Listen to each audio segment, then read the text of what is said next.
आज थार की इमेज ये बन चुकी है कि एक प्रेस कॉन्फ्रेंस में हरियाणा के डीजीपी ओम प्रकाश सिंह ने कार चेकिंग की प्रोसेस को बताते हुए कहा कि पुलिस थार और बुलेट बाइक को नजरअंदाज नहीं कर सकती और पुलिस उन्हें जरूर रोककर चेक करती है, क्योंकि कई बार क्रिमिनल माइंडसेट ऐसी ही गाड़ियों का इस्तेमाल करते हैं। थार गाड़ी है, उसको छोड़ने का क्या मतलब है?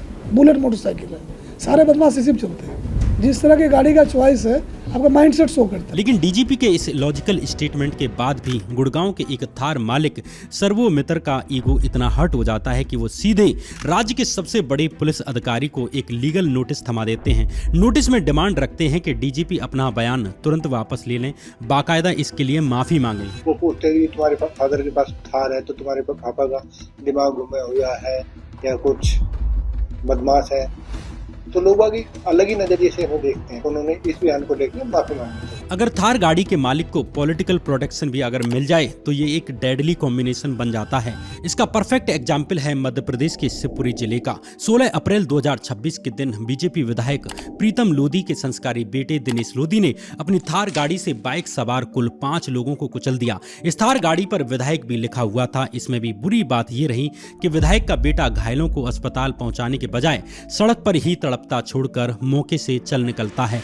बाद में जब वो पुलिस के साथ घायलों के सामने पहुंचता भी है, यहाँ भी वो घायलों से माफी नहीं मांगता, उल्टा घायलों को ही धमकाते हुए कहता है कि मैंने हॉर्न दिया था, इन्होंने क्यों नहीं सुना। नहीं तो जैसा गाड़ी कंट्रोल भी तो करी जाती, ब्रेक नहीं ना गाड़ी में है? गाड़ी में ब्रेक नहीं, गाड़ी में ब्रेक सब जब सायरन दे रहा हूँ, हॉर्न दे रहा हूँ तो ले रहा है, ले रहा है। अच्छा, गाड़ी ले रहा है। दिनेश लोधी की दबंगई ये रही है कि जिस दिन उसके पिता प्रीतम लोधी विधायकी जीते उसी दिन उसने सिकंदर यादव नाम के एक आदमी को फोन पर धमकाया था। इस मामले में भी उस पर एफआईआर दर्ज हुई थी। इससे पहले भी साल 2024 में दिनेश लोधी ने अपनी एक कार से एक एक्टिवा स्कूटी को कुचल दिया था। इस मामले में भी दिनेश लोधी पर सिर्फ एफआईआर होकर रह गई। प्रीतम लोधी के बेटे दिनेश लोधी ने पूर्व चुनावी रंजिश के चलते सिकंदर यादव को फोन पर न सिर्फ धमकाया था बल्कि धमकी के कुछ दिनों बाद एक बार फिर अपनी सफेद कलर की स्कॉर्पियो कार से सिकंदर यादव के नजदीकी रविंदर यादव के घर पर एक्टिवा में टक्कर मारी थी। जब इस बार थार मामले में आईपीएस आयुष जाखड़ ने विधायक के बेटे दिनेश लोधी पर कार्रवाई की तो इससे विधायक जी इतने गुस्से में आते हैं कि आईपीएस अफसर पर ही पिल पड़ते हैं और खुली धमकी दे डालते हैं कि वो 10,000 लोगों की भीड़ लेकर आएंगे और आईपीएस के घर को गोबर से भर देंगे। मैं इसीलिए मैं कहना चाहता हूं, अगर 15 दिन में अगर स्पीकर नहीं दिया तो मैं फिर करेरा एसडीओपी के बंगले को 10,000 आदमी ले जाकर गोबर से भरवा दूंगा। जब इस देश के एक विधायक का रवैया रोड एक्सीडेंट्स को लेकर ऐसा है तो इस देश में रोड एक्सीडेंट्स के विक्टिम्स को न्याय की उम्मीद कैसे हो सकती है। इंडिया में हर साल करीब 1,70,000 डेथ्स सिर्फ रोड एक्सीडेंट्स के कारण ही हो रही हैं। सिर्फ 2024 में ही लगभग 1.77 लाख लोगों की सड़क हादसों में मौत हुई है, यानी हर दिन करीब 485 मौतें सिर्फ रोड एक्सीडेंट्स के कारण। आज 20 से 25 लाख रुपए खर्च करके दिल्ली एनसीआर की सड़कों पर थार चलाने वाले लोग समझते हैं कि पूरा रोड उनका ही हो गया है क्योंकि उनके पास थार गाड़ी है। इस नजारे को देखिए, पूरी सड़क पड़ी है लेकिन इस थार वाले को फुटपाथ पर ही गाड़ी चलानी है। ऐसे ही ग्रेटर नोएडा वेस्ट में थार में सवार कुछ शर्टलेस लड़के 20 सड़क पर उतरते हैं और आसपास चलने वाले लोगों को बिना बात ही गालियां देने लगते हैं और जो लोग इनकी वीडियो बनाना शुरू करते हैं तो उन्हें भी ये लोग पीटने के लिए पहुंच जाते हैं।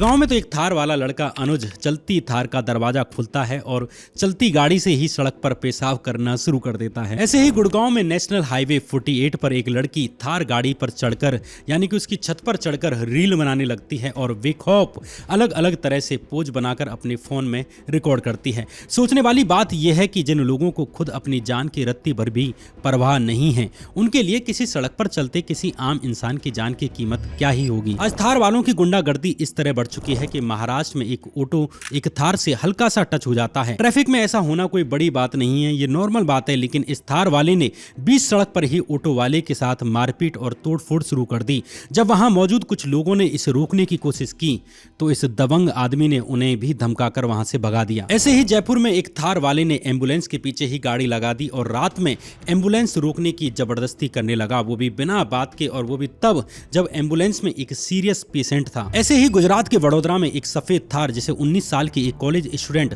ऋषिका सदनानी चला रही थी, वो जोमेटो राइडर अभिषेक मोरे को टक्कर मार देती है, जिससे 27 साल के अभिषेक की मौके पर ही मौत हो जाती है। राजकोट के एक दूसरे एक्सीडेंट को देखकर आप हैरान और शर्मसार दोनों होंगे। एक काली थार अचानक से एक स्पीडी टर्न लेती है और अपनी सही राह पर चलते आ रहे एक बाइक सवार को जोरदार टक्कर मार देती है, जिसके साथ एक छोटी बच्ची भी थी। लेकिन कहानी यहीं खत्म नहीं होती। एक्सीडेंट के ठीक बाद ये थार का मालिक अपनी गाड़ी को रिवर्स गियर में डालता है और अन्य लोगों को कुचलते हुए मौके से फरार हो जाता है। यहाँ कमाल की बात यह रही कि इस थार का ड्राइवर मिलन उर्फ मोहन भाई माला, जो कि शराब पिए हुए था, वो पीड़ितों को देखने के बजाय एक दूसरे आदमी को टक्कर मारते हुए मौके से फरार हो जाता है। ऐसे ही आंध्र प्रदेश के विजयवाड़ा में बचपन के दो दोस्तों ने सड़क पर ही महाभारत शुरू कर दी। दोनों ने अपनी अपनी थार से सड़क पर भयंकर लड़ाई शुरू कर दी, जिसमें थोड़ी सी भी गलती की सजा सड़क से गुजर रहे लोगों में से या किसी भी आम आदमी को उठानी पड़ती।